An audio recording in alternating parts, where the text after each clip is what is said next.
Buenos días, profesor y compañeros. El día de hoy, mi grupo conformado por Carolina Bryan, Michelle Carol, Helen NG, Ana Gabriela Bon Barragán y mi persona Melanie Valdés, tenemos el gusto de presentarles nuestra charla acerca de tuberculosis pulmonar, tuberculosis extrapulmonar y meningitis tuberculosa. Primero que todo, vamos a empezar con una breve introducción y patogénesis. La tuberculosis es una enfermedad granulomatosa crónica que es causada por el Mycobacterium tuberculosis, un bacilo ácido alcohol resistente. El sitio más común de esta enfermedad es el pulmón y también tenemos sitios extrapulmonares, de los cuales los más frecuentes son los ganglios linfáticos, la pleura, las articulaciones y los huesos. Entonces, tenemos que esta enfermedad es contagiada por gotículas infecciosas aerolizadas provenientes de pacientes con tuberculosis pulmonar. Ok. Tenemos en la patogénesis que la Mycobacterium tuberculosis llega a los alvéolos pulmonares y ahí es fagocitado por los macrófagos. Entonces, aquí los bacilos causan varias respuestas. Primero que todo, bloquean la maduración del fagosoma, se multiplican, destruyen por lisis a los macrófagos y luego se propagan a los ganglios linfáticos regionales. Y de estos ganglios linfáticos regionales, estos se diseminan por todo el cuerpo. Tenemos que las etapas iniciales de la infección se induce inmunidad de tipo adaptativa, en sí inmunidad celular y humoral. Entonces, tenemos que luego de la infección inicial, esto 2 a 4 semanas después, se induce la hipersensibilidad de tipo tardío. Entonces esta causa dos respuestas. Primero que todo, una respuesta que esto es nociva para los tejidos y destruye los macrófagos no activados, que en su interior contienen bacilos en fase de multiplicación, y una respuesta activadora de macrófagos que induce que las células que son capaces de hacerlo destruyan a los bacilos autorresistentes. Entonces tenemos que hay luego formación de granuloma y esto se da en el sitio de la lesión primaria y también se da en los sitios de diseminación. Y también tenemos que esto, a partir de este momento, o pasan dos cosas, o en el sitio de la lesión o hay cicatrización o hay evolución. Entonces, tenemos que la inmunidad mediada por células confiere una protección parcial contra lo que es la tuberculosis y que las citocinas secretadas por los macrófagos causan varias cosas, que aparezcan las manifestaciones clínicas, que entonces ocurran las formaciones de granulomas y que haya destrucción de las micobacterias. Epidemiología.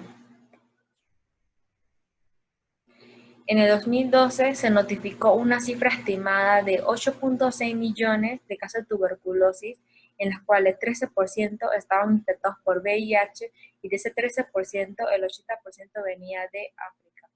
Del 8.6 millones de casos, 1.3 millones lamentablemente terminaron en la muerte, fallecimiento, y el 58% de los casos provenían de Asia y el 25% de los casos eh, provenían de África.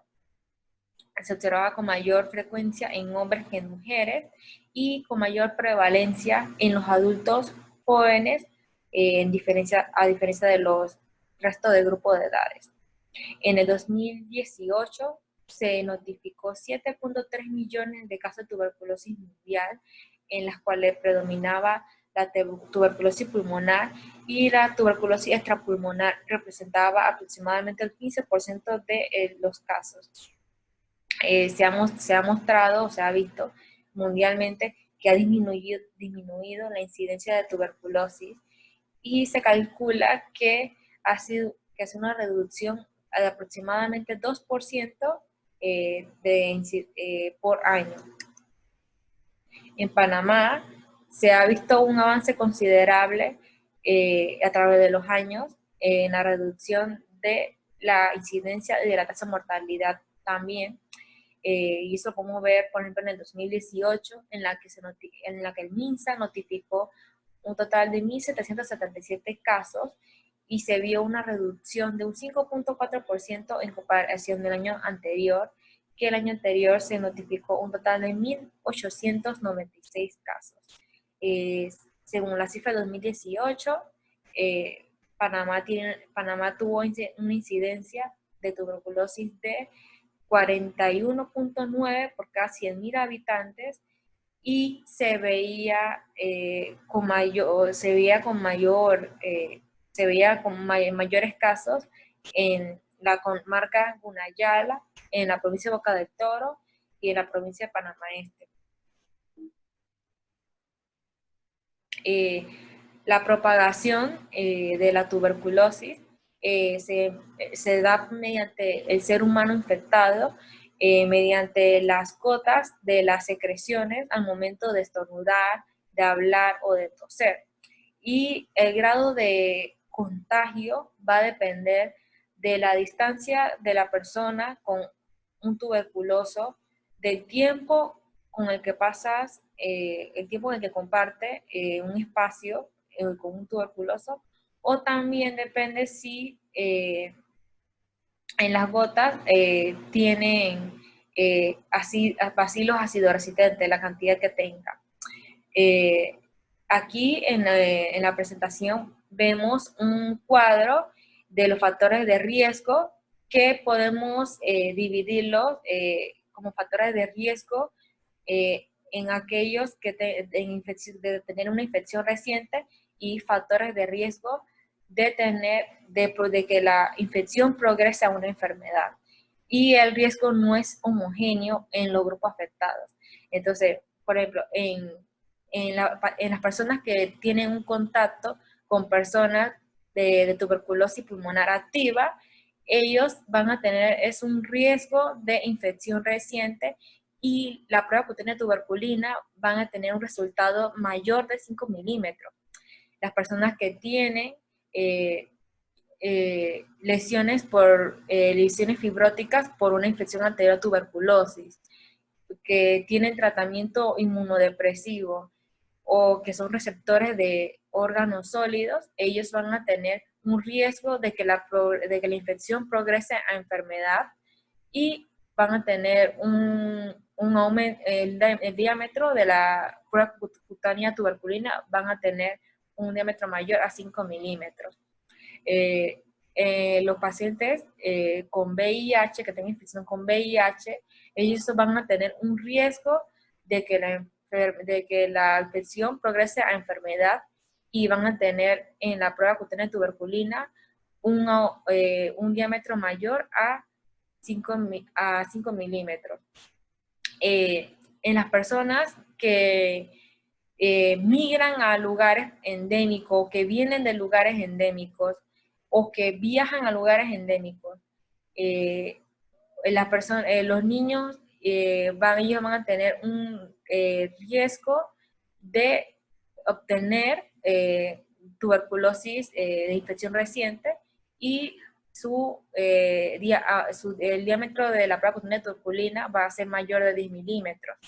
Las personas que están en cierto tipo de masificaciones, como por ejemplo los trabajadores o los personales de salud, los sin techo, los encarcelados, los que están en asilos, ellos van a tener un riesgo de tener una infección reciente y van a tener en la prueba cutánea de tuberculina un diámetro mayor a 10 milímetros.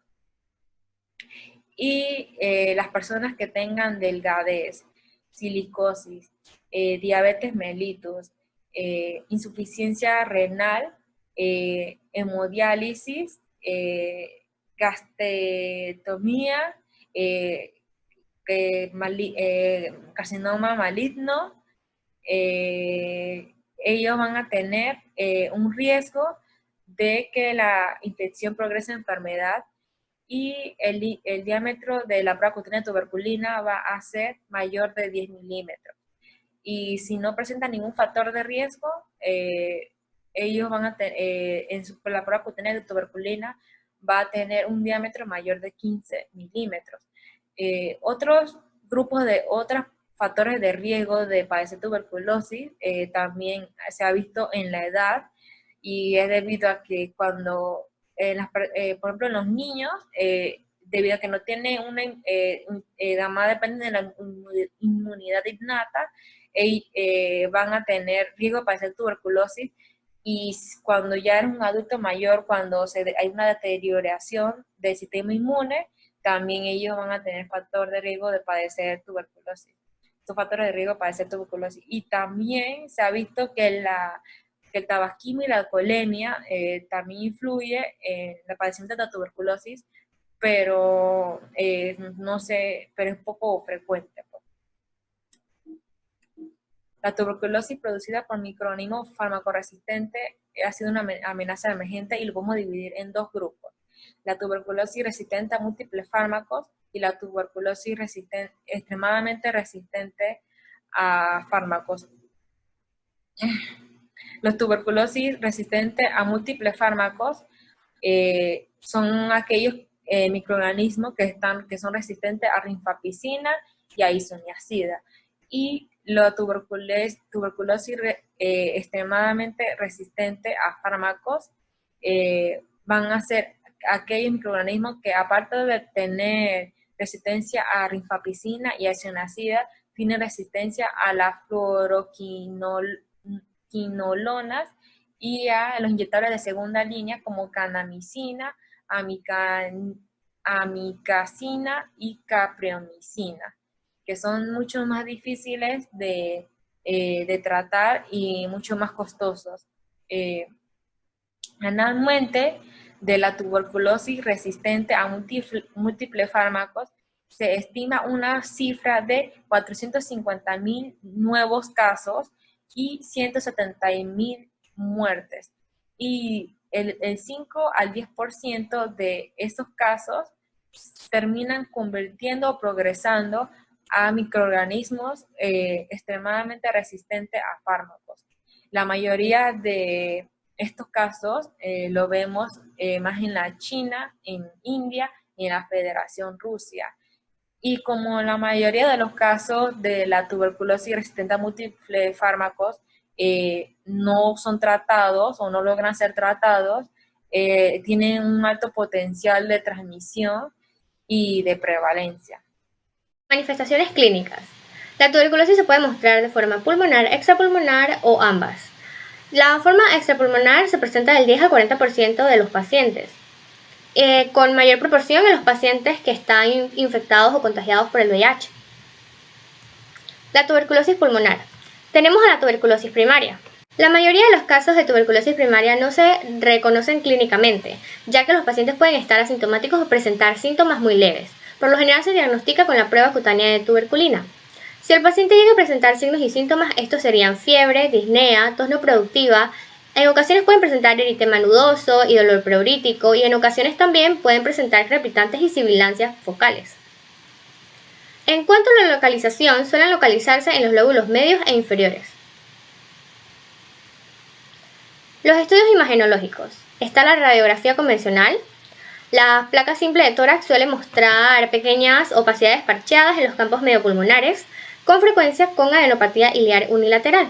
También se pueden encontrar atelectasias del lóbulo pulmonar superior o medio, que se debe a consecuencia de compresiones de los bronquios, ya sea por un derrame pleural transitorio o por una hipertrofia ganglionar. En esta imagen podemos ver una placa simple de tórax PA en una paciente femenina de 26 años que presenta tuberculosis primaria. En la flecha completa podemos observar una masa iliar derecha y más arriba en la punta de flecha podemos observar un nódulo más pequeño.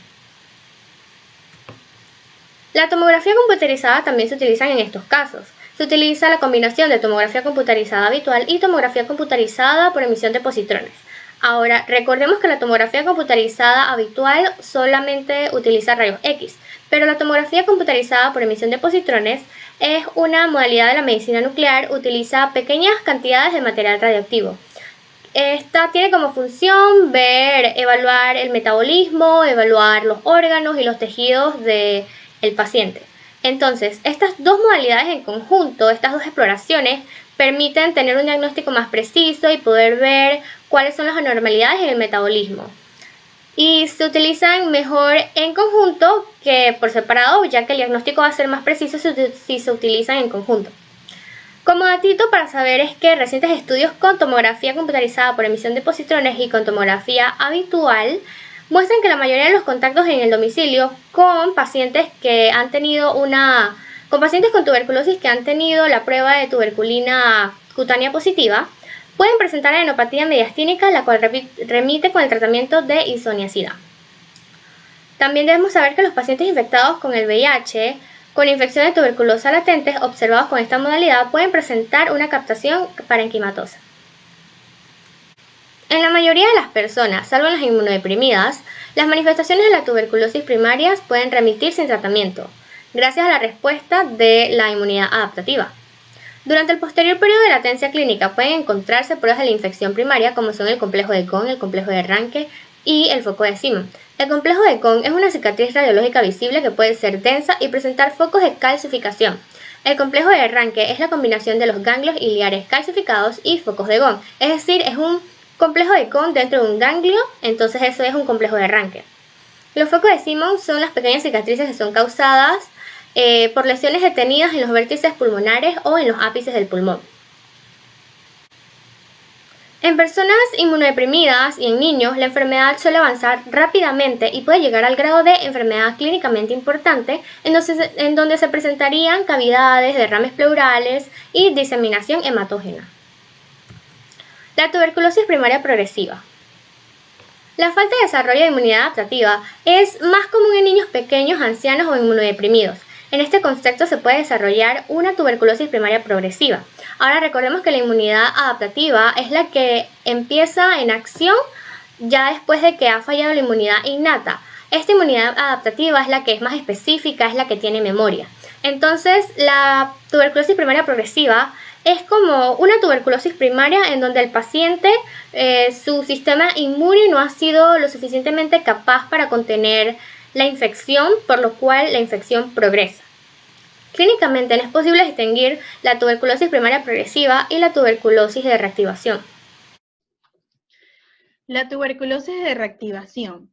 Tenemos que aquí que los términos intercambiables de lo que es la tuberculosis de reactivación y la tuberculosis postprimaria nos van a indicar de que la tuberculosis primaria se sigue de un periodo de por lo menos unos 2 años de latancia clínica después de la tuberculosis primaria, por el cual aparece y se desarrolla en un marco de una inmunidad adaptativa. Y cuando hablamos de inmunidad adaptativa, quiere decir de que si un patógeno ataca a un organismo previamente sensibilizado, entonces nos van a aparecer lo que es una respuesta inmunitaria adaptativa, y estas van a ser mediadas por las células T y B de memoria, donde el sistema inmune va a tener la capacidad de poder recordar los antígenos y poder actuar sobre ellos. Entonces, esto va a contribuir de modo de importancia a la patogenia y a las manifestaciones clínicas.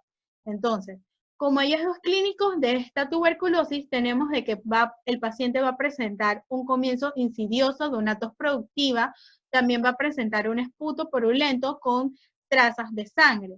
La sudoración nocturna, la anorexia y la pérdida de peso también son síntomas presentes. Entonces, la fiebre aquí se va a hallar presente en aproximadamente la mitad de los afectados y la mayoría de los pacientes van a ser asintomáticos. Como un dato importante tenemos de que la tuberculosis postprimaria es la forma más común de la tuberculosis de reactivación. Tenemos en la parte de la exploración física de que al hacer el examen físico vamos a encontrar una matidez en la percusión y vamos a encontrar unos sonidos respiratorios anfóricos de tono bajo, o sea que van a ser unos sonidos huecos y que en ocasiones los crepitantes pueden ser pustusígenas. Entonces, en lo que es la localización, el 95% de las lesiones se van a encontrar en lo que es los segmentos apicales, que en este caso, en el dibujo o la imagen podemos apreciar que son los de color rojo, y también lo podemos encontrar en los segmentos posteriores de los lóbulos superiores, que en este caso en la imagen son los de colores verdes, y también podemos encontrarlos en los segmentos superior dorsal del lóbulo inferior.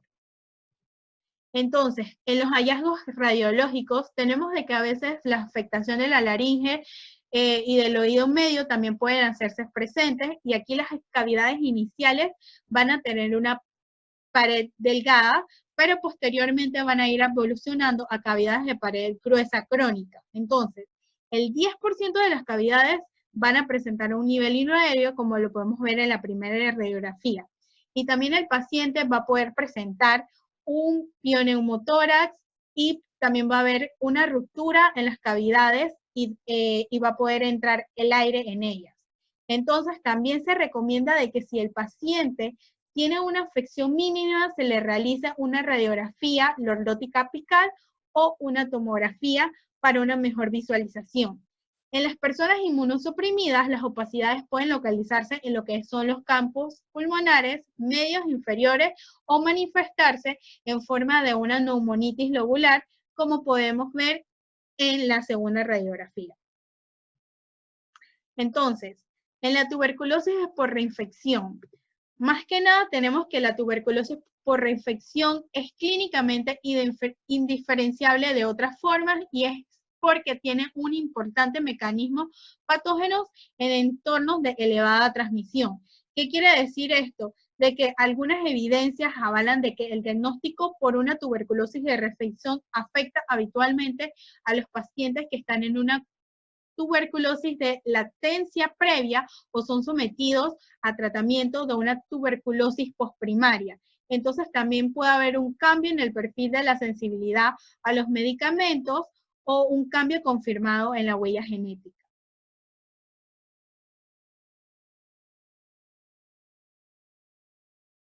La tuberculosis pleural constituye casi el 20% de los casos extrapulmonares. Se produce por extensión directa cuando un foco gaseoso subpleural vierte su contenido en el espacio pleural o por siembra por vía hemática.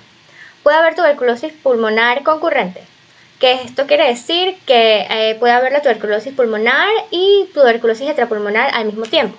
La tuberculosis pleural es considerada como una tuberculosis extrapulmonar, pero se correlaciona bastante con la tuberculosis pulmonar. Muchas tuberculosis pulmonares son diagnosticadas principalmente o primariamente por la tuberculosis pleural.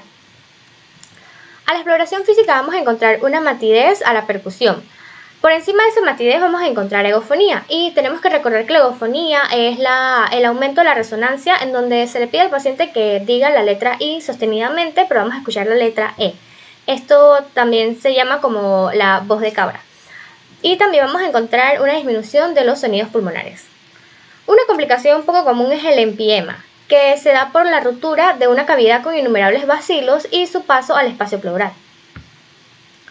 En los estudios imagenológicos, la radiografía convencional de tórax generalmente nos va a mostrar un derrame pleural unilateral, con mayor frecuencia en el hemitórax derecho. La afectación bilateral se da en el 10% de los casos, y los derrames pleurales pueden ir de tamaños medios, grandes y rara vez masivos. No, yo les voy a hablar sobre la meningitis tuberculosa. Esto es la información que voy a presentar hoy es según el artículo Tuberculous Meningitis, More Questions, Still Few Answers, que fue proporcionado por el profesor. Entonces, primero que todo, tenemos que la meningitis tuberculosa representa el 1% de los casos de tuberculosis y esta incapacita o mata a la mitad de las personas que la padecen. La infección es más común en niños y puede ser prevenida por vacunas y por profilaxis de isoniazida en niños que están expuestos a adultos que están contagiados. Esto también se utiliza, la vacuna que mencioné es la Bacillus Calmette-Guerin, que brinda protección para las formas diseminadas de la tuberculosis en niños, especialmente la meningitis tuberculosa. Entonces, voy a hablar un poco sobre la patogénesis. Está el modelo de 2 pasos de meningitis tuberculosa. Y en el artículo se menciona que hace 8 décadas, Rich y McCordock demostraron experimentalmente que la meningitis tuberculosa no resulta de una propagación hematógena directa de la Mycobacterium tuberculosis a las meninges, sino que encontraron granulomas tuberculosos, conocidos también como focos de Rich, que liberaron bacterias al espacio subaracnoideo y esto se encontró en autopsias de niños que murieron por tuberculosis meningea. Entonces no se sabe exactamente cómo la Mycobacterium tuberculosis deja los pulmones y llega al cerebro para entonces causar la patología. Probablemente la diseminación hematógena ocurre antes de que la infección pueda ser controlada por el sistema inmune adaptativo, y esto es explicado por varias cosas. Primero que todo, porque es más común en pacientes con respuestas de célula T deterioradas como pacientes con VIH. Esto porque los niños con respuestas de célula T preparadas por la BCG, o sea, por la vacuna, están protegidos contra la tuberculosis miliar y la tuberculosis meningia. Y también porque el polimorfismo en genes involucrados en lo que es la respuesta inmune innata se asocia con el desarrollo de la enfermedad.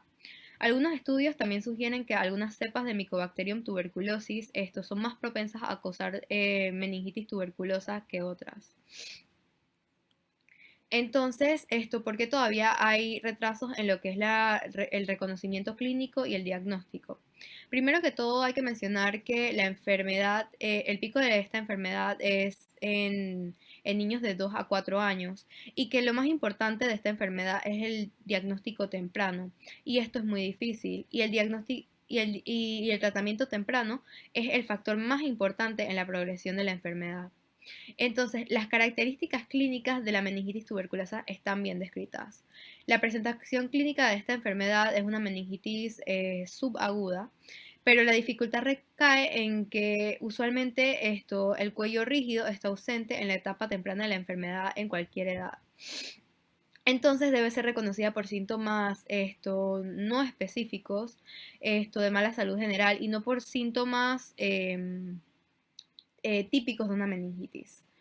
Entonces, tenemos que en niños los síntomas no específicos son baja ganancia de peso, fiebre baja, apatía, y en los infantes los síntomas más tempranos están relacionados a la infección pulmonar que ocurre antes del desarrollo de la meningitis tuberculosa.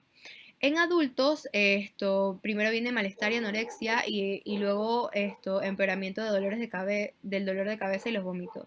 Entonces, lo único que diferencia los síntomas de una meningitis tuberculosa de enfermedades como la influenza común es la persistencia. Entonces, pudiendo así ir de un estadio temprano y tratable a las etapas finales que incluyen coma, opistotono y muerte. Entonces, los signos de la tuberculosis meningia avanzados sí están bien descritos, pero ya cuando se hacen aparentes, vienen a un alto precio para los pacientes. Entre estos signos podemos encontrar irritación meningia, coma, convulsiones, signos de presión intracraneal, parálisis del nervio craneal y desórdenes del movimiento. Ocasionalmente, la tuberculosis meningia puede aparecer agudamente con estos signos avanzados presentes y sin periodo prodrómico, que es lo que se conoce como el estadio latente. Y múltiples estudios han definido las características más predictivas de la meningitis tuberculosa. Pero la característica más importante es que estos síntomas siempre duran más de 5 días. Ahora vamos a hablar un poco de las características clínicas que diferencian la tuberculosis meningia de la meningitis criptocócica en pacientes con VIH. Entonces, hay 2 estudios que han identificado estas características clínicas. El primero encontró que podría diagnosticarse con un 98% de especificidad y un 42% de sensibilidad si el paciente presenta lo siguiente: recuento de células CD4 menor a 200 microlitros, una proporción de líquido cefalorraquídeo a glucosa en plasma menor a 0.2 microlitros, y un número total de linfocitos en líquido cefalorraquídeo mayor a 200 células por microlitro, y también una prueba de antígeno criptocóquico en líquido cefalorraquídeo negativa. Entonces, el segundo estudio informó que en comparación con la meningitis criptocócica, la meningitis tuberculosa presenta más rigidez de cuello, temperatura corporal más alta, conciencia reducida, presiones de líquido cefalorraquídeo más bajos, y también mayores números de leucocitos en el líquido cefalorraquídeo. Entonces, vamos a hablar un poco sobre los laboratorios diagnósticos de la meningitis tuberculosa. Primero que todo, en microscopía tenemos la tinción de líquido cefalorraquídeo, Ciel-Nielsen, y la microscopía para bacilos ácido alcohol resistentes, se puede decir que es variable y muy pobre, o sea que no tiene tanta utilidad diagnóstica. Tenemos también las técnicas de amplificación de ácido nucleico, que puede confirmar pero no descartar la enfermedad. Pero sí puede ser aumentada si se realiza una prueba de reacción en cadena de polimerasa en tiempo real, y también analizando filtrados y de líquido cefalorraquídeo. Entonces, también tenemos ensayos de liberación de interferón gamma. Esto cuantifica el interferón gamma producido por los linfocitos T sensibilizados en respuesta al contacto con antígenos específicos de la Mycobacterium tuberculosis. Y también tenemos la detección rápida de resistencia a drogas. Usualmente estas pruebas son muy lentas y ya cuando salen el paciente ya murió.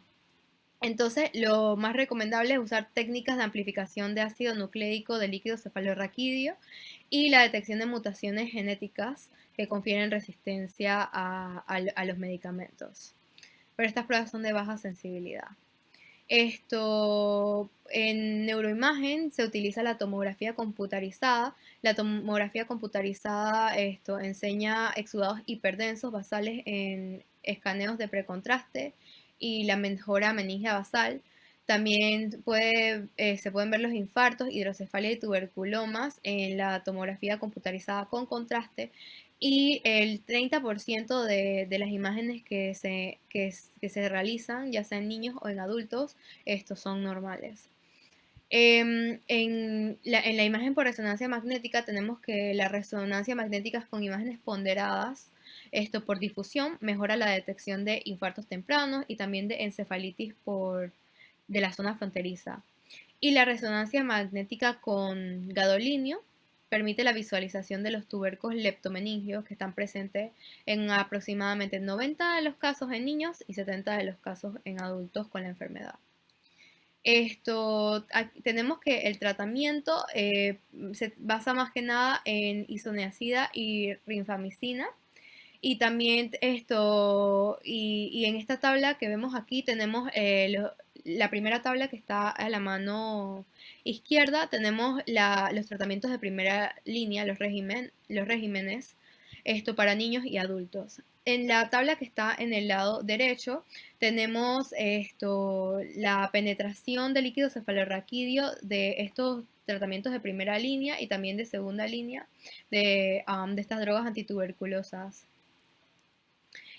Tenemos que tenemos las complicaciones más comunes de esta enfermedad, que son la hidrocefalia, el accidente cerebrovascular y la formación de tubérculos. Ahora voy a hablarles sobre la linfadenitis tuberculosa. Esta forma de tuberculosis extrapulmonar es muy frecuente y es la causante del 43% de las linfadenopatías periféricas. Usualmente esta enfermedad se da por una reactivación de la tuberculosis en un sitio sembrado hematógenamente durante una infección tuberculosa primaria que probablemente ocurrió múltiples años atrás. La linfadenitis tuberculosa cervical ocurre como resultado de una infección de tuberculosis que involucra tanto las amígdalas, a las adenoides o el anillo de Waldeyer. Y la linfadenitis tuberculosa abdominal ocurre por la ingestión de esputo o leche contaminada con Mycobacterium tuberculosis o Mycobacterium bovis. Entonces, tenemos que las manifestaciones clínicas dependen de dos cosas: del sitio de la linfadenopatía y del estado inmune del paciente. Y la linfadenopatía crónica no dolorosa aislada es mucho más común en jóvenes. Al examen físico de esta enfermedad podremos encontrar una masa firme, discreta o nodos enmarañados fijados en estructuras circundantes. Y la piel suprayacente puede estar indurada. También hay hallazgos poco frecuentes como lo son la fluctuación, drenaje del seno o eritema nodoso. Tenemos que la linfadenopatía cervical es la forma más común de esta enfermedad. La linfadenitis cervical tuberculosa también puede complicarse, pudiendo presentarse úlceras, fístulas o formaciones de abscesos. La afectación de ganglios linfáticos mediastínicos generalmente ocurre como una complicación de la tuberculosis primaria. Y el agrandamiento puede provocar compresión de las vías aéreas superiores, con estenosis bronquial o traqueal. Y el agrandamiento de los ganglios subcarinales puede causar compresión externa tanto del esófago como del bronquio. Tenemos también la linfadenopatía peritoneal tuberculosa, que afecta más comúnmente a los ganglios linfáticos en la región periportal, los ganglios peripancreáticos y también a los ganglios linfáticos mesentéricos. La afectación de ganglios linfáticos hepáticos puede provocar ictericia, trombosis de la vena porta y también podría causar hipertensión portal.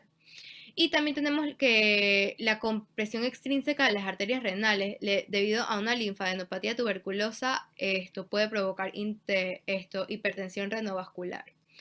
La ampliación de los ganglios linfáticos intraabdominales tuberculosos ha resultado en una compresión externa de segmentos del tracto gastrointestinal como también del duodeno. Cuando hay coinfección con VIH, puede haber una carga micobacteriana significativa y también se pueden encontrar hallazgos sistémicos concomitantes que incluyen fiebre, sudoración y pérdida de peso. Con frecuencia en estos pacientes se encuentran radiografías de tórax anormales y es más probable que estos pacientes tengan también tuberculosis diseminada con linfadenitis en más de un sitio. El diagnóstico se realiza mediante exámenes histopatológicos junto con frotis de bacilo ácido rápido. Se realiza también cultivo de material de ganglios linfáticos y también se realizan imágenes de tórax. Y el tratamiento es terapia antimicobacteriana multidrogas y también puede hacerse una biopsia por excisión, que en teoría debería ser suficiente para el tratamiento en pacientes que son inmunocompetentes con una enfermedad que esté localizada. Antes de entrar a hablar sobre la peritonitis tuberculosa, es importante mencionar la tuberculosis abdominal, que esta incluye la afectación de los órganos gastrointestinales, el peritoneo, como es en este caso los órganos sólidos o los ganglios linfáticos.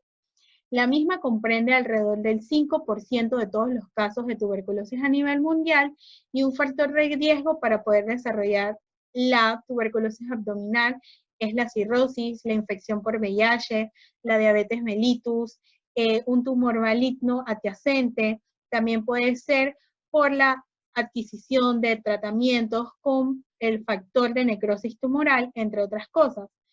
La misma también la podemos encontrar en otros sitios un poco menos comunes, como es el tracto del árbol hepatobiliar, el área perianal, entre otras.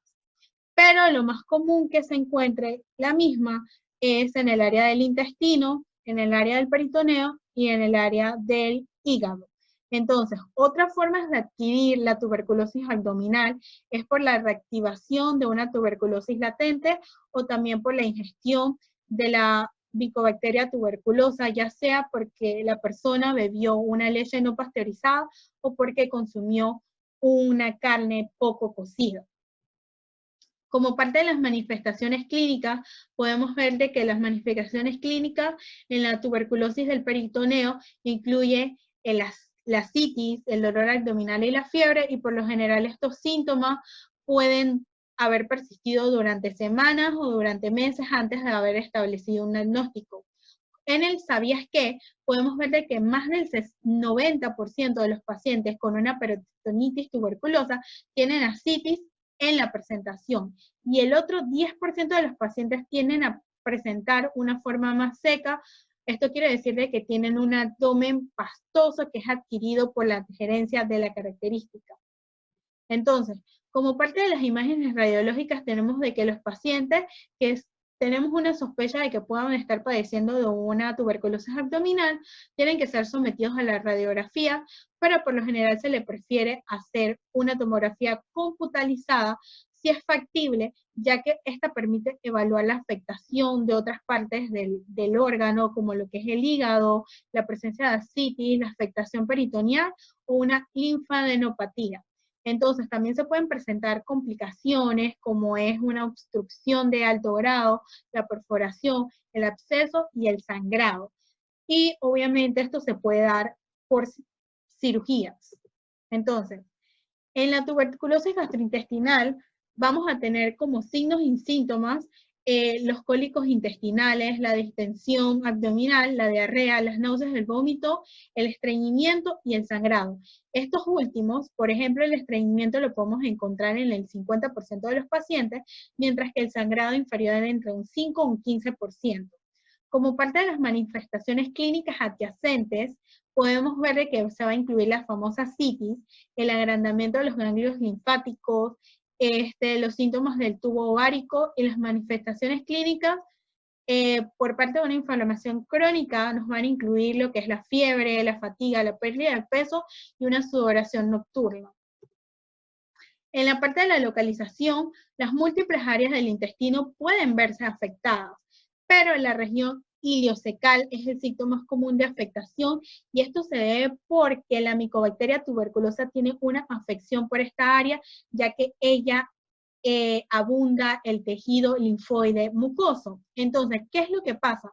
Posteriormente, la bacteria va a entrar en el tejido submucoso y va a crear una reacción inflamatoria donde vamos a tener una necrosis de calcificación, vamos a tener linfagenitis, vamos a tener estenosis, entre otras cosas. Obviamente también podemos ver áreas afectadas en un punto descendente como es el colon ascendente, el recto, el sigmoides, entre otros. En las partes de las tomografías y las radiografías, en el ¿sabías qué? Podemos ver de que las radiografías del intestino delgado y las tomografías abdominales nos muestran que la afectación del ilion terminal es similar a la enfermedad de Crohn. Por ejemplo, en la parte A podemos ver de que el paciente se le hizo una tomografía de un corte axial y podemos ver de que se le observa una estenosis en la parte del colon. Y en la parte B podemos ver que en las flechas amarillas hay una reconstrucción coronal de la misma estenosis.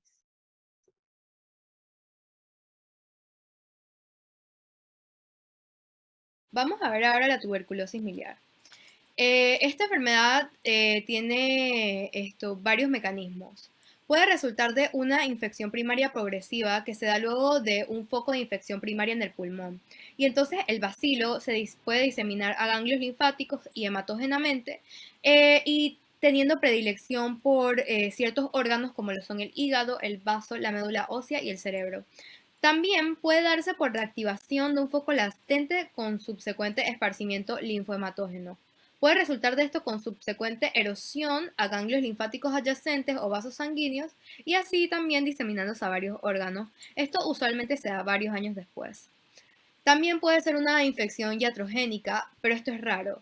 Pero sí se han dado reportes de litrotisis extracorpórea por ondas de choque, cateterización uretral, colocación de morgierto de válvula cardíaca y muy raramente, pero se ha dado trasplantes de órganos. Entonces, esta enfermedad tiene varios patrones clínico-patológicos y se han dividido en 3 grupos. Primero que todo, la tuberculosis miliar aguda, luego la tuberculosis generalizada tardía y por último la tuberculosis anérgica. La tuberculosis miliar aguda tiene un curso clínico rápido, y antes de que hubiera disponibilidad de una quimioterapia efectiva para esta enfermedad, los casos usualmente resultaban en enfermedad progresiva primaria. El sello patológico de la tuberculosis miliar aguda es la formación granulomatosa caseante. La tuberculosis generalizada tardía se refiere entonces a la propagación hematógena que ocurre luego de un periodo primario o postprimario. Y por último, el último patrón que tenemos es la tuberculosis anérgica, que es muy rara y está definida por una ausencia histológica de granulomas. Y la mayoría de los casos se dan en pacientes mayores con presunta tuberculosis reactivada. En algunos casos de la tuberculosis anérgica se observan microabscesos que contienen un número de bacilos con una respuesta predominantemente neutrofílica. Pero en general la tuberculosis anérgica es difícil de establecer basada solamente en histología. La tuberculosis miliar tiene manifestaciones clínicas insidiosas, como son la fiebre, la pérdida de peso, sudoraciones nocturnas y poca localización de síntomas o signos. En el examen físico podríamos encontrar tubérculos coroideos, linfadenopatías y hepatomegalia. Y en las radiografías de tórax podríamos encontrar infiltrados miliares que puede que solo sean claros en retrospectiva de 3 meses. Tenemos también una variante de la tuberculosis miliar que se disemina con tuberculosis activa, como ocurre en pacientes con VIH y también en pacientes que son tratados con inhibidores de factor de necrosis tumoral. En esto, los hallazgos radiográficos de tórax pueden ser aún más mínimos y el individuo que está infectado con VIH con inmunodeficiencia avanzada, podríamos encontrar que los hemocultivos son positivos a Mycobacterium tuberculosis en el 20 a 40% de los pacientes. La pericarditis tuberculosa. La pericarditis tuberculosa es una complicación importante de la tuberculosis y ya que la misma es difícil de diagnosticar porque se puede pasar por alto o se puede dar de una forma tardía y esto puede traer complicaciones como podemos presentar una pericarditis constrictiva o incluso la mortalidad. Como parte de la patogenia podemos ver de que la infección con Mycobacterium tuberculosis puede ocurrir por la extensión de la infección desde el pulmón o desde el área traqueobronquial, los ganglios linfáticos adyacentes, la columna, o también puede darse desde el esternón o la diseminación miliar. Entonces, en el ¿sabías qué? Podemos ver que en muchos pacientes que presentan la pericarditis tuberculosa, esta representa la enfermedad de reactivación, ya que debe haber pasado previamente por otro organismo, o sea que es una extensión de la infección. Entonces, aquí podemos ver de que las etapas patológicas de la tuberculosis comprenden la exudación fibrinosa con leucocitos polimorfonucleares abundantes a las microbacterias de la formación temprana de los granulomas con la organización de los macrófagos y de las células T. También podemos ver un derrame sangriolento con exudado linfático y una alta concentración de proteínas de los bacilos tuberculosos y las presentaciones bajas de las concentraciones, la absorción del derrame con caseación granulomatosa y el engrosamiento pericárdico, como podemos apreciar en la imagen, con fibrosis posterior. Entonces, las cicatrices constructivas, el pericardio visceral y el parietal también puede contraerse en las cámaras cardíacas y puede calcificarse, entonces esto va a producir o va a desencadenar una pericarditis constrictiva que impide el llenado diastólico aparente. En la imagen también podemos ver aquí en la flecha, esta negra, podemos ver el exudado de la pericarditis como una de las etapas patológicas mencionadas ya. Entonces, como parte de los síntomas de la pericarditis, podemos ver que en ocasiones el paciente puede presentar una subaguda con fiebre, una sudoración nocturna, un dolor torácico, una disnea. La ortorrea también se hace presente, la pérdida de peso, también puede incluir la taquicardia, el aumento de la presión venosa yugular, la hepatomegalia, la ascitis y el edema periférico. También cabe recalcar de que a menudo se observa un roce pericárdico de fricción y unos ruidos cardíacos distantes, y en alrededor de los 10%, del 10% de los pacientes que tienen una pericarditis tuberculosa, le puede dar un derrame pericárdico, y entonces también se pueden observar otros signos como lo que es la insuficiencia cardíaca, pero en lo que es la enfermedad avanzada, así se pueden encontrar hallazgos, como dije, la insuficiencia cardíaca. Sin embargo, estos mismos no se pueden distinguir de una pericarditis normal.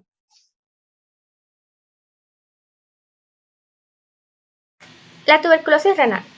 Se puede presentar de dos formas, la más común y la menos común. La más común es la que afecta al sistema colector urinario, incluyendo la pelvis renal, los cálices, uréteres y vejiga. Y la menos común son las lesiones del parénquima renal, incluidas las nefritis intersticiales y la glomerulonefritis. Los signos y síntomas son ocasionales, pero si se presentan puede haber disuria, que es la dificultad y dolor para el orinar, colaquiuria, que es el aumento de la frecuencia de micciones, hematuria, nocturia, urgencia urinaria y dolor en el flanco. La enfermedad se identifica ocasionalmente solo después de que han surgido graves lesiones destructivas en el riñón. Análisis de orina. En el mayor del 90% de los casos se puede encontrar piuria y hematuria, y los cultivos son negativos para bacterias.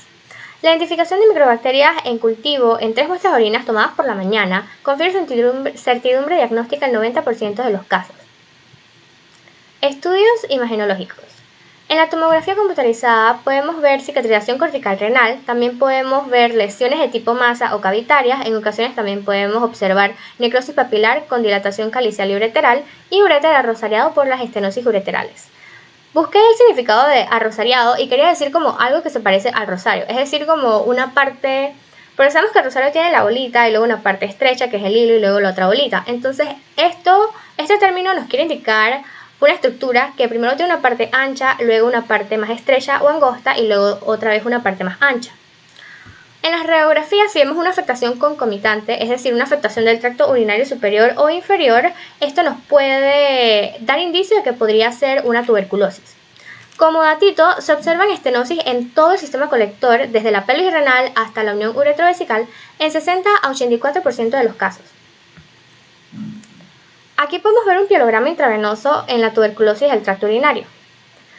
Podemos ver que en el lado izquierdo hay una afectación del tracto superior como el inferior. Podemos ver un embotamiento de los cálices, es decir, una calectasia que está más arriba. Y podemos ver 2 estenosis ureterales que los están señalando las flechas. Y ahí podemos ver cómo se ve más angosto. Aquí podemos ver un riñón derecho pequeño, no funcionante y que contiene restos de calcificación. Entonces, como datito, el daño renal extenso puede resultar en un riñón autonefrectomizado, es decir, un riñón no funcionante con una calcificación parenquimatosa extensa. La osteomielitis vertebral, también llamada como enfermedad de Pott, es la más frecuente de las osteomielitis. Y su localización es inicial en la región subcondral de la porción anterior del cuerpo vertebral, es decir, en la parte de abajo del cuerpo vertebral, en la parte de adelante. Están afectadas con mayor frecuencia las vértebras torácicas inferiores y lumbares. El espacio discal al principio no se ve afectado, pero luego sí se ve afectado con la diseminación a las vértebras adyacentes. También puede aparecer un absceso frío, esto es común, y pueden diseccionar a través de los planos tisulares. Signos y síntomas. Puede presentar dolor lumbar y dolor irradiado. En ocasiones y con mayor frecuencia, cuando hay afectación cervical, puede haber debilidad de las piernas e incontinencia de las heces y orina. A la exploración física podemos observar una deformidad de gibus que distorsiona la anatomía del canal espinal. La médula espinal entonces está a riesgo de compresión y si hay compresión puede haber paraplegia. En algunos casos el paciente puede adoptar una postura erguida y puede dar pasos cortitos para evitar como el impacto del movimiento en la columna vertebral. Estudios imagenológicos. Aquí podemos ver una deformidad de gibus como consecuencia del colapso de los cuerpos vertebrales torácicos octavo, noveno y décimo. En las flechas podemos observar un absceso paravertebral que es extenso y se proyecta lateralmente y anteriormente. Esta es una placa simple de la columna torácica posterior-anterior de un paciente con enfermedad de Pott. Aquí podemos ver que se muestran los contornos de una masa paraespinal tuberculosa con destrucción del espacio discal de T7 a 8 y los cuerpos vertebrales adyacentes. Esta es una resonancia magnética, podemos ver la destrucción de T1 del cuerpo vertebral anterior de T1 y una relativa afectación de los discos adyacentes. También podemos ver un absceso que existe debajo del ligamento longitudinal anterior. Entonces debemos recordar que la resonancia magnética se utiliza para ver la extensión e invasión de los tejidos blandos y entonces esto ayuda bastante para cuando queremos ver cómo está la médula espinal. Para los pacientes que reciben terapia antirretroviral, conjunto con tratamiento de terapia antituberculosa, y entonces estos pacientes tienen VIH, es importante controlar el síndrome inflamatorio de reconstrucción inmunitaria. Tenemos que recordar que este síndrome es el conjunto de los trastornos inflamatorios asociados con el empeoramiento paradójico de procesos infecciosos preexistentes, luego del inicio de la terapia antirretroviral en pacientes que están contagiados por el VIH. Veremos entonces una progresión paradójica de manifestaciones clínicas de la tuberculosis, en donde pueden aparecer nuevas manifestaciones clínicas o que pueden reaparecer las que se habían remitido. Tuberculosis relacionada con el VIH. Para complementar todo lo que hemos dicho, debemos también recordar que las manifestaciones de la tuberculosis varían con la etapa de la infección por el VIH. Es decir, que si hay una deficiencia parcial de la inmunidad mediada por células, la tuberculosis pulmonar asume entonces la forma inicial de la enfermedad típica cavitada en el lóbulo superior.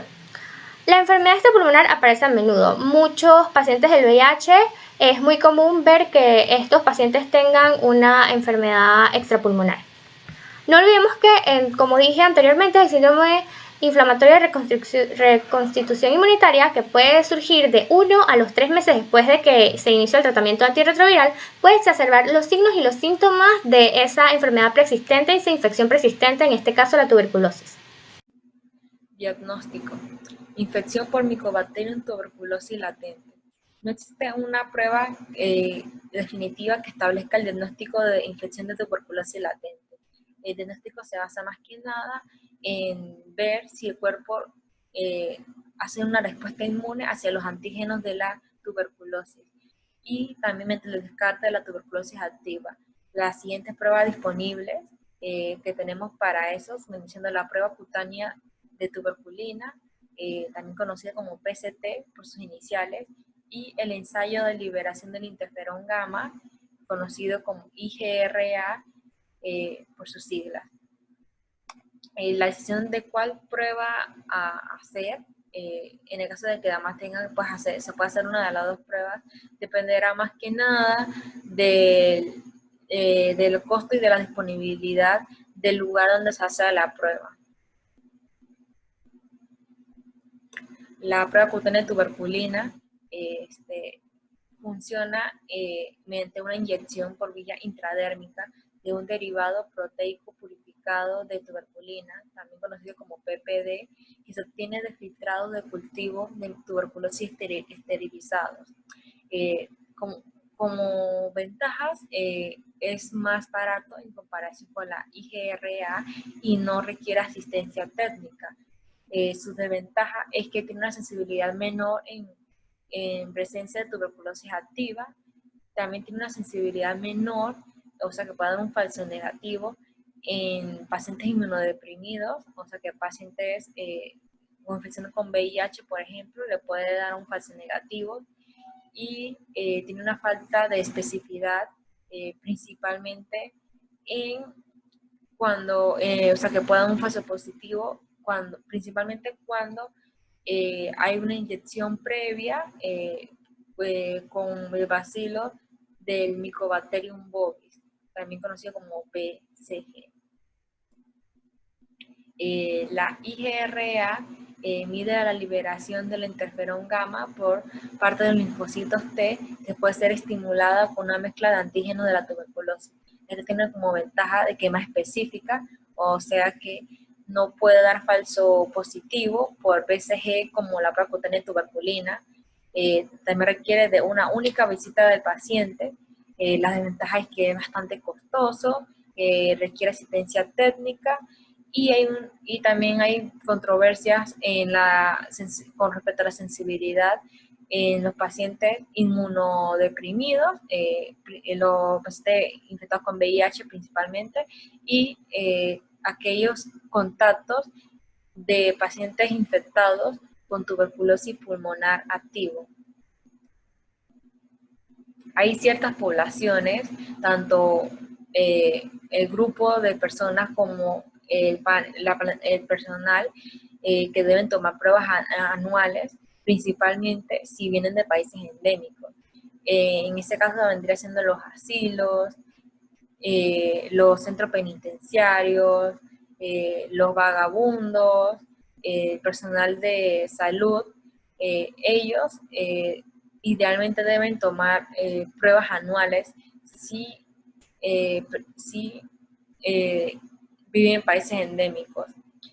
Si no viven en países endémicos, entonces no hay necesidad de hacer obligatoriamente pruebas anuales, a menos que haya evidencia de transmisión o de contagio de tuberculosis.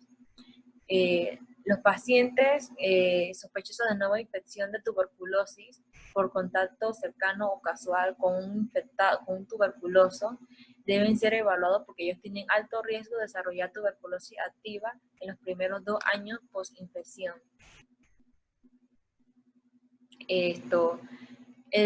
Los contactos, muchos programas de pruebas de tuberculosis, primero evalúan los contactos cercanos y luego extienden su investigación a los contactos lejanos si existe una prueba o una evidencia de transmisión o de contagio.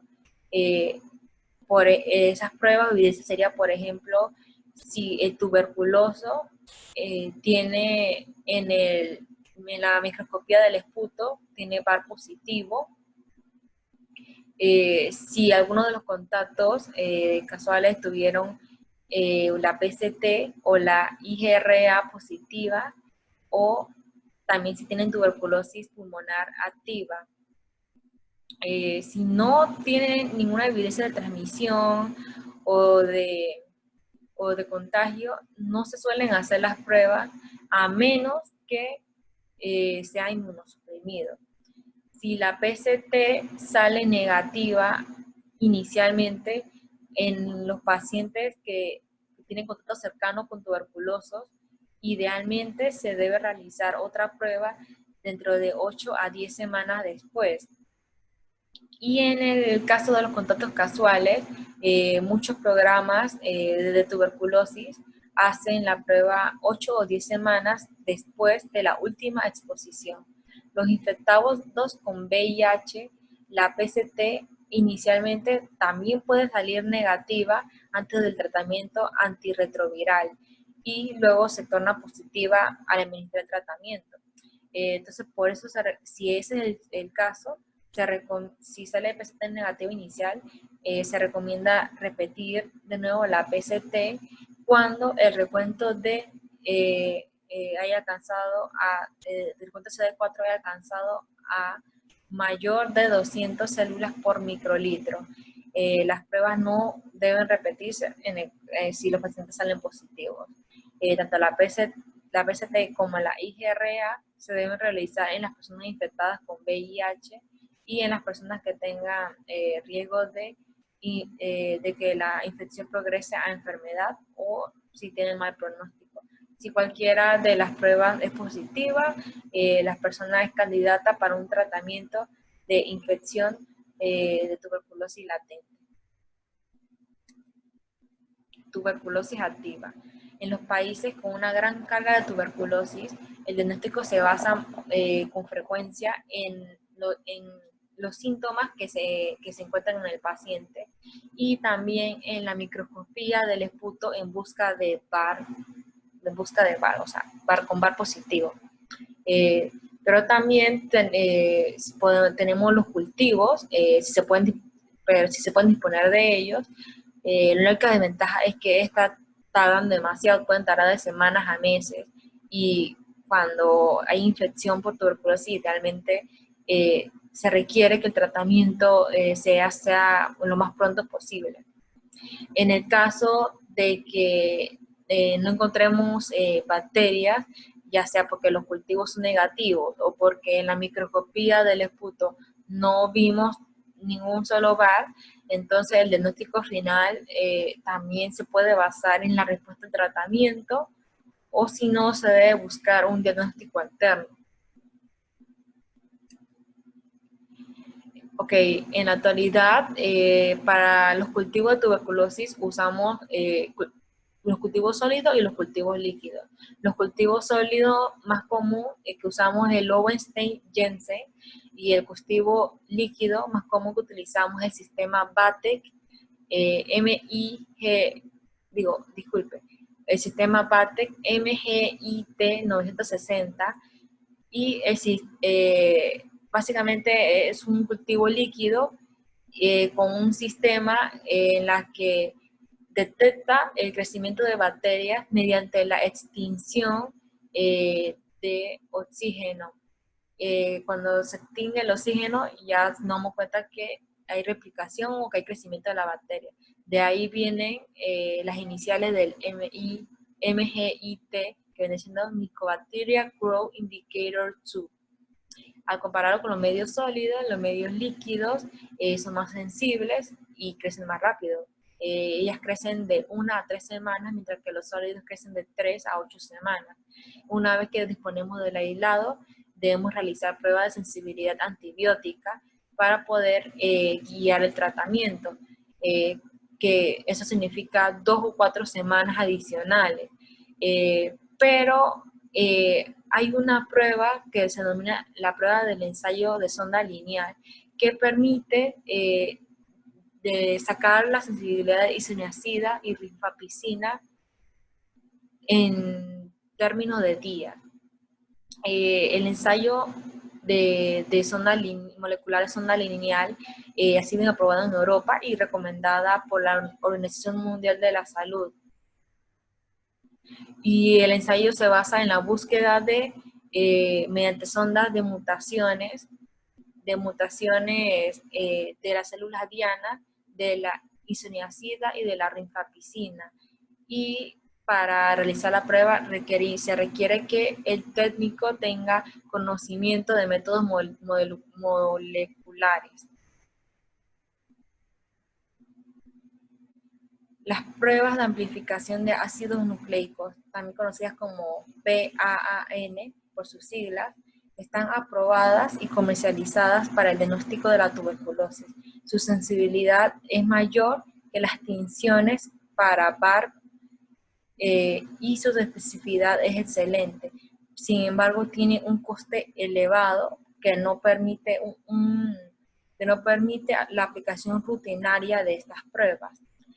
Un ejemplo de esta prueba tendríamos la EXPERT MTB RIF, que funciona mediante una reacción de amplificación de ADN y permite el diagnóstico específico de la tuberculosis y también la sensibilidad a la rifampicina, y todo esto lo puede hacer en 90 minutos.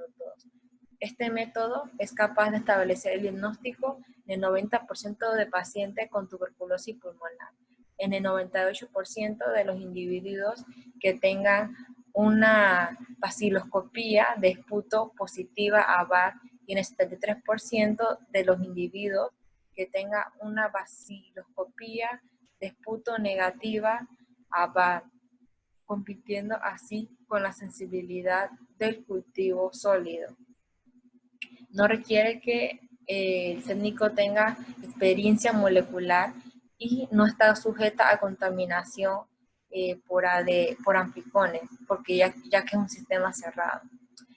El uso de GenExpert ha sido destacable y está disponible para el diagnóstico más que nada de casos en los que el frotis sale negativo del esputo, y tiene un precio relativamente bajo por la que muchos países han podido acceder a ella, pero todavía no se considera tan barato para otros países. Entonces, hay países que tienen acceso a ello y otros países que no. La broncoscopía para obtener un lavado bronquialveolar o una biopsia transbronquial es otra opción para diagnosticar la tuberculosis en los individuos que están enfermos gravemente y en los inmunodeprimidos para la búsqueda de VAR o para la búsqueda de VAR más que nada y diagnosticar la tuberculosis. La tuberculosis en pacientes infectados con VIH plantea especiales problemas diagnósticos debido a que ellos tienen una alta probabilidad de que la frotis en busca de VAR sea negativo. Entonces, para los pacientes infectados con VIH, existe una tira reactiva que ayuda a detectar lipoarabinomanano, que es el principal glucolípido de la pared celular de la tuberculosis.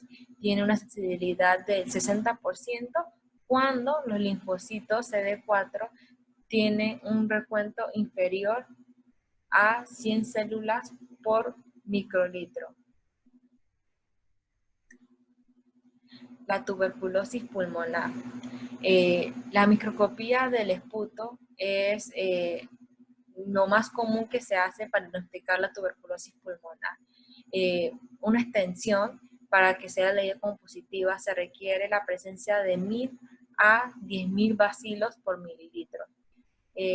Comúnmente se emplean las tinciones de Ciel-Nielsen y el de Kim-Jung, pero para un mejor cribado y para una sensibilidad mayor, una mejor sensibilidad de un 10%, tenemos tinciones de fluorocromo, como por ejemplo la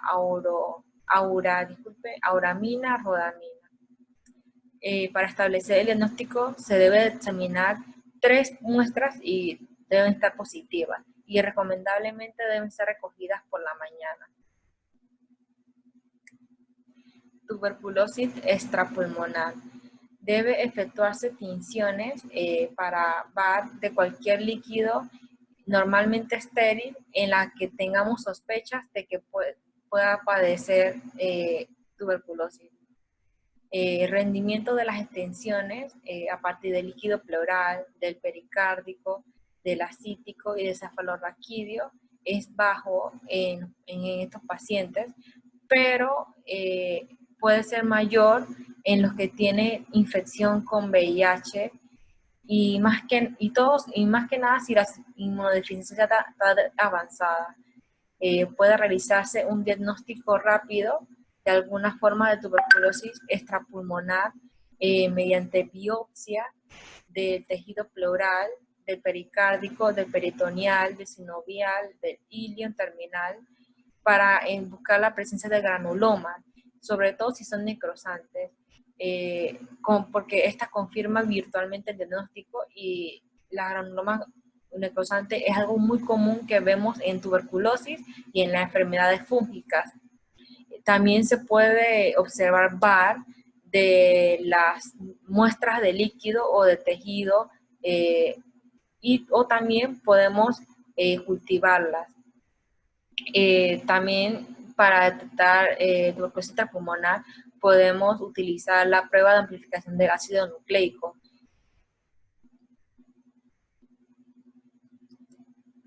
Hay características diagnósticas particulares para las diferentes formas de tuberculosis extrapulmonar. En la tuberculosis pleural, pericárdica, peritoneal, se asocia a un derrame exudativo que con frecuencia tiene predominio leucocítico y en la que también podemos hallar una concentración de glucosa menor en el 20% de los derrames tuberculosos. El líquido pericárdico en los pacientes con pericarditis y tuberculosa a veces también puede ser sanguinolento. En la meningitis tuberculosa, el líquido cefalorraquídeo puede coagularse y las tinciones de VAR de un coágulo de líquido cefalorraquídeo tiene un mayor rendimiento. Si se sospecha de meningitis tuberculosa y el paciente está inmunodeprimido, es particularmente importante excluir la meningitis criptocócica, que se realiza mediante una prueba antigénica del polisacárido criptocócico.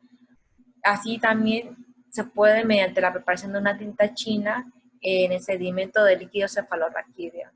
Una característica diagnóstica particular en la meningitis tuberculosa también es que en el examen inicial del líquido cefalorraquídeo pues se puede mostrar predominio de neutrófilos, pero luego puede evolucionar a una meningitis linfocítica con una elevada concentración de proteína y una disminuida concentración de glucosa. Pero también podemos ver meningitis eosinófila. Hola, mi nombre es Michelle Carol. Hoy voy a presentar el tratamiento de la tuberculosis. Como primer punto voy a comenzar con los fármacos de primera línea que se utilizan para este tratamiento, algunos fármacos eficaces y otros de segunda línea, y posteriormente voy a pasar a explicar lo que es el tratamiento de la tuberculosis, en qué consiste y algunas resistencias que se puedan encontrar con los fármacos que se utilizan. Bien, los fármacos de primera línea. Voy a comenzar con el fármaco antituberculoso más importante. Es la rifampicina. Es un fármaco potente y su dosis estándar en adulto es de 600 miligramos al día. La rifampicina se distribuye ampliamente por todos los tejidos corporales, incluido las meninges inflamadas. Este medicamento confiere un color anaranjado en la orina, en los líquidos del cuerpo, como la orina, la saliva, las lágrimas, se excreta por la bilis y la circulación enterohepática. Suele ser bien tolerado y sus efectos secundarios son poco frecuentes y por lo regular de escasa gravedad.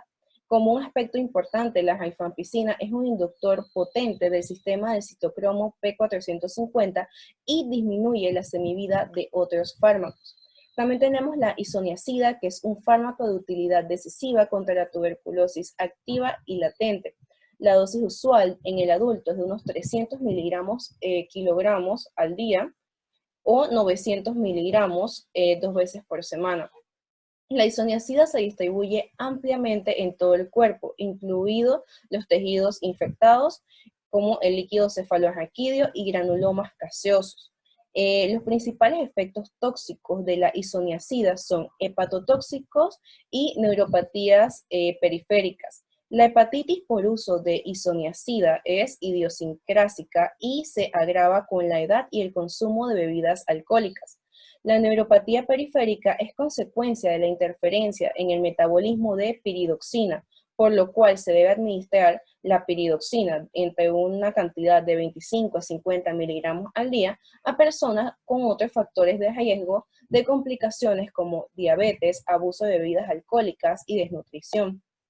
El etambutol dentro de estos fármacos de primera línea es el menos potente, pero muestra una gran sinergia con los demás fármacos. Sus dosis de administración son de 15 a 30 miligramos kilogramos al día. Este fármaco se distribuye ampliamente por todo el cuerpo, pero en el líquido cefalorraquídeo alcanza concentraciones pequeñas. El etambutol puede ocasionar una neuritis óptica que depende de las dosis que se administran en el paciente, y con ello causa estocoma central, deficiencia de la agudeza visual y capacidad para captar el color verde. Como último de los fármacos de primera línea, vamos a ver la piracinamida. La dosis usual es de 15 a 30 miligramos kilogramos al día, que vendrían siendo unos 2 gramos al día. El fármaco se distribuye ampliamente en todo el cuerpo, incluido el líquido cefalorraquídeo. Es frecuente hiperuricemia, aunque es tratable, y la gota clínica es rara con este medicamento. Bien, otros fármacos eficaces. Vamos a comenzar a ver streptomicina, la rifabutina y la rifapentina. La streptomicina, la dosis usual en adultos es de 0.75 a 1 gramo intramuscular diario o 5 veces a la semana. Causa ototoxicidad, pero es menos nefrotóxica que otros aminoglúcidos. La rifabutina, que produce interacciones menos medicamentosas que la rifampicina, y se recomienda en lugar de la rifampicina en pacientes infectados con VIH que están tomando inhibidores de proteasas o inhibidores de transcriptasa inversa no nucleosídicas. Es un fármaco que es bien tolerado y sus efectos secundarios dependen de la dosis de administración. Por último, la rifapentina, que es semejante a la rifampicina, pero se administra 1 o 2 veces a la semana. Es importante mencionar que este fármaco no ha sido aprobado en Estados Unidos para tratar a los pacientes con VIH por los altos índices de recidiva que tiene en el paciente. Ahora los fármacos de segunda línea. En este punto tenemos las fluoroquinolonas y otros fármacos como capreomicina, clofarcimina y linezolida. Bien, las fluoroquinolonas Tenemos la levofloxacino, el gatifloxacino, que ya no se distribuye tampoco por los fuertes efectos tóxicos que presenta, y el moxifloxacino, que poseen actividades antimicobacterianas amplias y sólidas.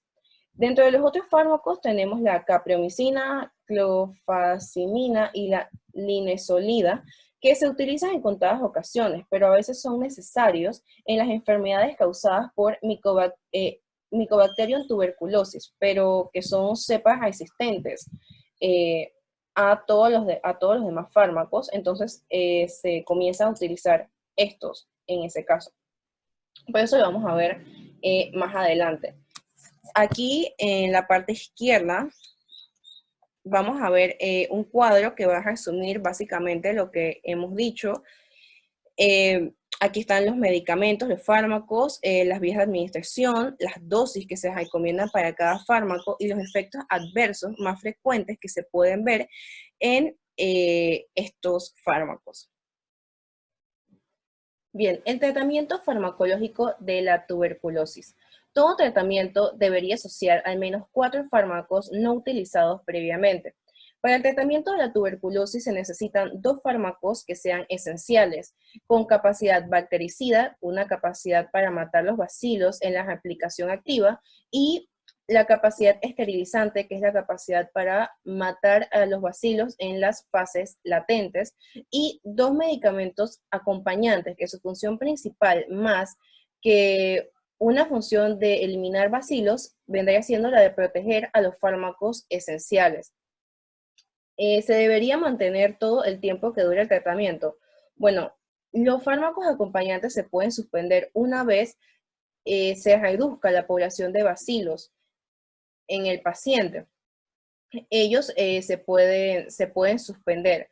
Los esenciales sí se dejan alrededor de 6 meses hasta que se elimine por completo todos los bacilos en el paciente.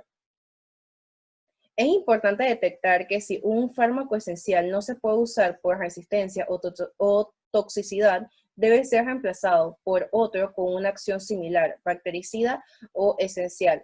Como dije anteriormente, están los fármacos de primera línea, que son los que principalmente se utilizan para este tratamiento.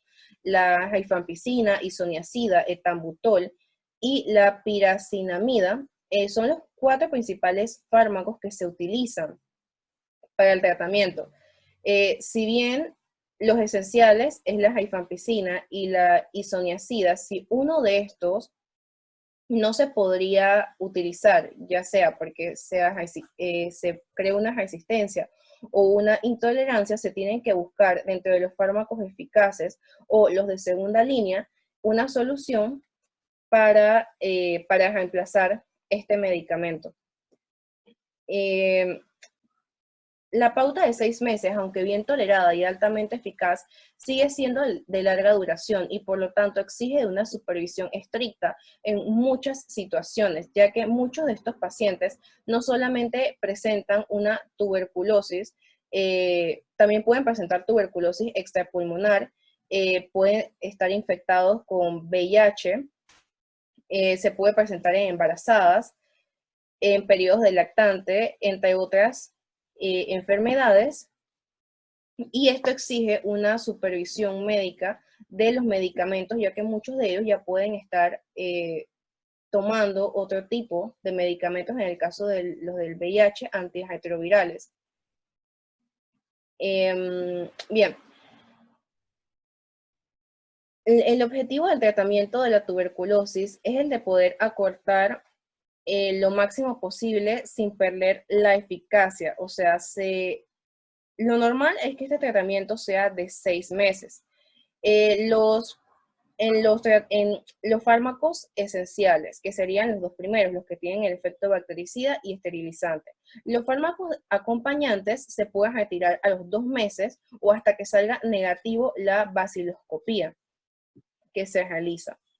Y el test de susceptibilidad es muy importante realizarlo también cada 2 meses. Bueno, este también demora de 2 a 8 semanas en arrojar los resultados, pero es importante hacerlo para saber si el tratamiento está siendo efectivo o si hay que hacer algún cambio por algún tipo de resistencia o intolerancia, como ya mencioné.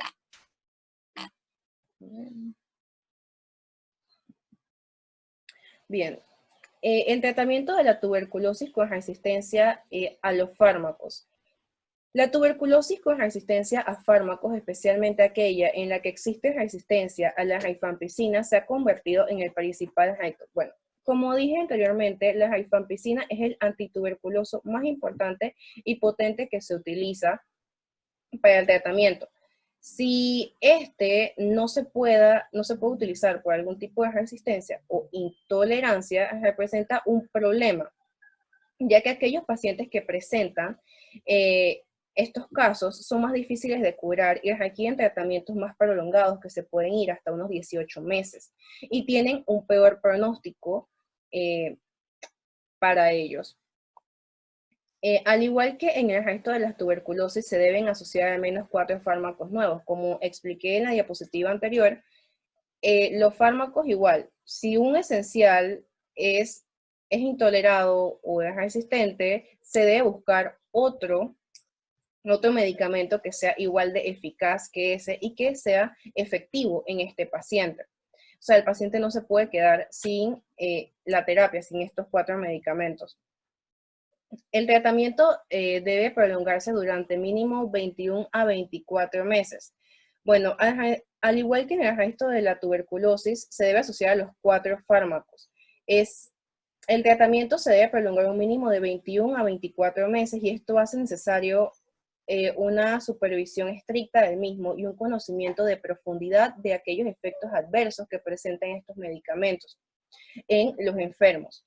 Tenemos que la experiencia de Bangladesh, con una tasa de éxito terapéutico cerca del 90% y un esquema de solo 9 meses, se ha convertido en una gran esperanza para el futuro para estos pacientes que tienen resistencia a la rifampicina, que no han recibido previamente fármacos de segunda línea y en los que se haya bastantes probabilidades de una sensibilización de las fluoroquinolonas.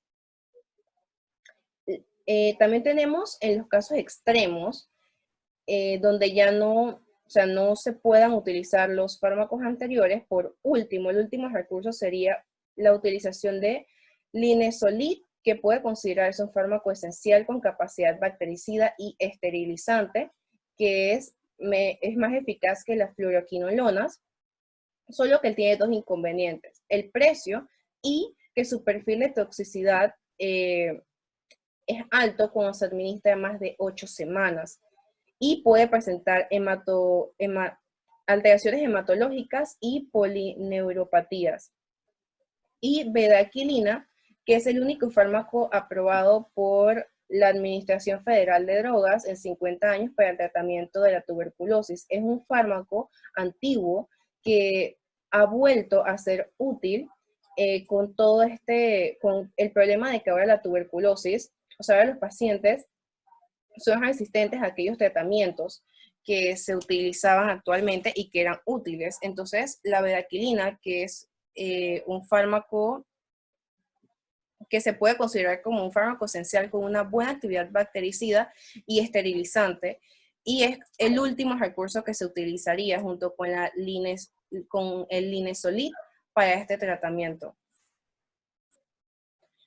Por último, el tratamiento de las infecciones tuberculosas, que son las quimioprofilaxis. Las quimioprofilaxis es la quimioterapia específica empleada con finalidad preventiva para evitar el desarrollo de la enfermedad en un sujeto sano infectado con riesgo de padecer tuberculosis. Esta situación cambia radicalmente con aquellos pacientes que presentan VIH con inmunosupresión intensa, con una duración del tratamiento preventivo y la posibilidad de tener que repetirlo. Son temas bastante controversiales en ellos. La quimioprofilaxis habitualmente se realiza con una toma matutina en ayunas de isoniazida durante 9 meses. También este tratamiento se puede dar con una rifampicina, y con isoniazida, que puede durar 3 meses, o sea, puede ser menos.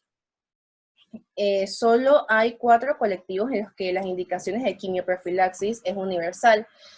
Uno de ellos es los doblemente infectados, por ejemplo, con el Mycobacterium tuberculosis y VIH. También tenemos los infectados recientes, los portadores de lesiones radiológicas sugestivas de la tuberculosis y los infectados con Mycobacterium tuberculosis que van a recibir algún tipo de terapia biológica. Pronóstico. En la era prequimioterápica, la tuberculosis pulmonar mínima se curaba en el 50% de los casos, y la tuberculosis pleural se curaba espontáneamente con riesgo de reactivación.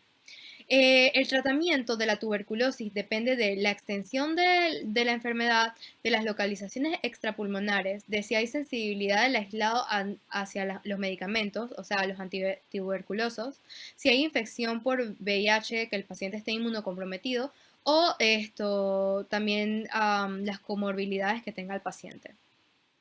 Entonces, la tuberculosis pulmonar extensa puede sobrevenir con una insuficiencia respiratoria con un mal pronóstico, ya que esto tiene mayor riesgo de hemoptisis grave y neumotórax.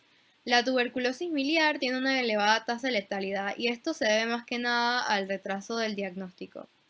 Tenemos que la meningitis tuberculosa más que nada tiene secuelas neurológicas y una alta tasa de mortalidad. Y la tuberculosis resistente a fármacos y tuberculosis resistente a múltiples fármacos se acompañan de elevadas tasas de fracaso terapéutico, morbilidad y mortalidad. También tenemos la tuberculosis en personas infectadas con VIH y esto se asocia a una elevada mortalidad temprana que está mal caracterizada. En ausencia de tratamiento antirretroviral hay mayor riesgo de otras enfermedades y infecciones oportunistas y que haya progresión de la enfermedad por el VIH. La adición de tratamiento antirretroviral, hay afecciones asociadas con la administración concurrente de los medicamentos de la tuberculosis en conjunto con la infección de los medicamentos del VIH. Y puede ocurrir síndrome inflamatorio de reconstitución inmune que explicó mi compañera. Gracias.